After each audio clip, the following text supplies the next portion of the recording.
Satan hin khunung ding thu asei thei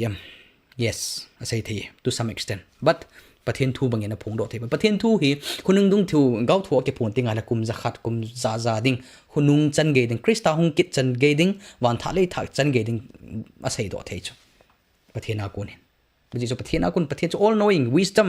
na wise god he chu meu se het khunung khuma meu se bula le alpha le omega cha ma chu hi chu ai wang chala ya alpha le omega hung kilep hi chala gau hin neu khat predictionable chu aji chu Satan pa hin Pathentu het na neu Pathentu het na he nei chu ai wanga chu isi bible in khunung ding thu se ho jong ya he chu ai wanga chu limit a me chu ama yong hi Pathen in aphal lo cha bol thei lo sei thei lo hi jing na aban ting le human tendency se ti ting ala mi himin I bolding I good I mai suwa kon elo itu sei do ho kon aza thei ho ai lo la til bol til ho he is very expert he is in spiritual realm I ho ni mu thela wa ma ni mu theu din mu ni chu lagaw din mun kiti na hi achu hi ho jo si observable so avet na kum sang sang mi him hi na hin hechil set vantil gilo hi cho ma hi ya chu he can predict well mi ching ho kitile kum tam ta hung hin ho te se ho jong hi ching ho cho vo e ho ma sa I tiu cho na ya chu kum sang sang ton sot ma pa na hum pan kitile ban mun jong he le sit mun jong he het mo lo pi na observable na kuna predictable thei ai wanga bible banga Pathen na phun do banga phun thei lo hills Philipia ko na hil ikil naw le hilaya igam sunga thu phun ho ko na ikil naw chu ai in aban ting le thu thil ki sei ho ka sei banga chu thil ho thil su ho hi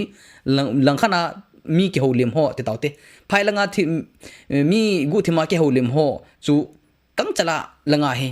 I ho langa hung kan ve thei chu ya chu information ho ahead thei chu ipiti het ya ka sei ta chu bandil gi lo ho millions sa ma chu le che dai amo chen network chu na e ho tu la mobile network chu ima hello chu mo chu pat mi a chu secret private information I bol ho hi ahead thei na chu ai lung thimo hi ahead thei lo pi satanin ama wang observable la thu ahead thei asei thei predictable thei hi aban ting le hi chi kan sei wang la chu kan sei chi nom khat chu pem tile hi achu Pathen to gon ho agi gon tinga hele tawna ka manji chu Satan in angai lo ne dinga gu thima all cha thu ki seya lagaw thing ei umpi ne ei puina diu se helovin ka taw ji chu Satan pa kul abin na ding na kom vela lo de ding Satan pan access anei lo de ding lagaw thing ei umpi ne dinga ka ke pa entunia tu ne chan gia ka sei ho hi lagaw thing umpi na ngai lu ne nei ta ka sei do thei hin nang ma ho na ka sei do ding ka ta san poi question I do jing khat na chu Satan in Pathentu iti apat thei dem Pathentu iti sei thei dem Pathentu iti asei ngei mongam ti hi I sei jing khat cho na ai ho Satan in nampi la ho bung hlep hla good ding a good na to hin Jesus Christ Satan hlep na hai I cha kon ai ki hil do theu min hi Satan pa in Jesus Christ hung hlep ma chu ama old trick hung za chu ipiti hung za ne la cha appetite ti do hana e chu hung man cha chu aji chu Adam la Eve a fail na yong chu ne la cha chu ya chu Krista Bible chu Bible in Jesus Krista hi Adam ni na pa second Adam ati chu ahung le ma chun pi sei tam tile hi banga gil kila tai thep liwa amta gil kila gim he so ta amta na ko ma song pheng ho chu chang hla so san lang ne tangam ta vantil va ta mel hoi ta vantil ta banga hung he chu mi hi mit vet na dinga chu Satan pa chu vantil mel hoi ta va mel hoi ta hung kelanga thu ngei ta hung sei le hita banga tu sei the chu koi hamti pa kai su Krista jong sun a he de chu he ya chu ama jong pi sei tam mi him chang thla je nga hing ding hai poi ti chu ma wang ipia hing dam Pathen kam su akama ko na hung do Pathentu a bo hing ding a hi ti chu ya chu tu nya jong he ka tep na ipi cha ver vela Pathentu ka sei ham Pathentu sei te Pathentu dam sang te ka tin ju chu pem te Pathentu a kon lo chu mi him chang thla hi jing chu phagaw lam dang him phong hen lang mi himin sei jong da mi him chang thla hi chi nga chu hing din hin nam lo hi cha chu hin nam lo hi Pathentu a hi hin nam he ti chu ya chu GMFDI munal hagaw lam dang khat thu phun hi mi him chang thla na tiam song tum he ka ne theilo hagaw wa ne theilo khat song tum khat hung ki piu chu hi chang thla so din ne ding ki ti chu a hi theilo he cha hin na hagaw thu ti wala chi chu hagaw thu Satan pan จางละส่วนละเน่เป็นนาทีจ้ะประเทศทูนเซ่ประเทศกำจังประเทศกำมากูน่าหงดอกประเทศกำจังประเทศทั่วบ่หินน่ะฮีจีอันเล็บนั้นมาสาจูไอปีห้ามเตียเห็นแหละกิหินโซนะยี่แม่เดียวฮีกูคิดเดียวกิหินโซนะดึงไงโตตาจ้ะอันนี้นะให้ปีห้ามเตียเห็นแหละกิจังหวะใจนะที่เราคิดดับสังนะกูคิดเดียมินฮีมินดับสังนมดันนะจ้ะกูคิดเดียบอกให้ประเทศไงหลุดบังเจียงเห็นนะกะกันเลยทุเสหอยไงตีไงเลยเฮ้ยจีอันนี้นะพวกไก่สุกริสตาสเตนอะไรมาช่วยนะเห็นแหละสเตนปันประเทศทวนมันตัดมีที่บุงลิจังงาปัจจังสิกิชงช่วยนะเห็นแหละประเทศจะปานนี่แหละกิเลสละเจียงอินอีจีเนมติแหละอามันนั่งมาจุงจางอาวันติลโหทูเป็นตินอาขุนว่านาดบดิ่งมาฮีจุดที่เราเละสวงานักเก่งกิสุขานาเตตีนักกิสุเน่ติดต่อสตันปาตุสตันปาตุใส่จ้องจุดตีนักกิสุเน่ห้อยไล่ไบเบิลจังอากูทำติละสตันปานมิซ้ำ number บุ้งสมเล็กสมโกเล็กขัดจังสมเล็กขัดซ้ำ number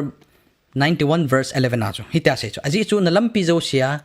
na ching tup dinga aman avan tilte nangma chunga mo po dinga thu api dinga hi hitina ki sune ta satan pa in bible chang an ko de ta chu ele pakai su christian bol epi se ya hiti hin jong akisun ki ne ati chu tunia jong hi hitina ki sune de le hono hitina ki sun ki ne hiti ki chu hitin jong ki sun ki ne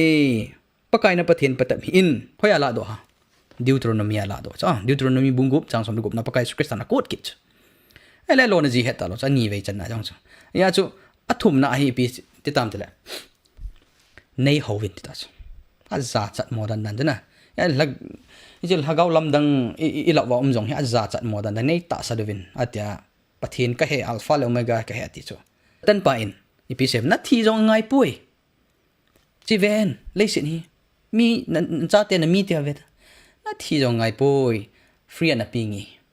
nei bu khomen nei hovin Krista jong chemangin satan ijinem til hitin na kisune ti chu pakai na pathin chu chebei bo in lang ama jing bo hovin akiti ti chon kisune ti le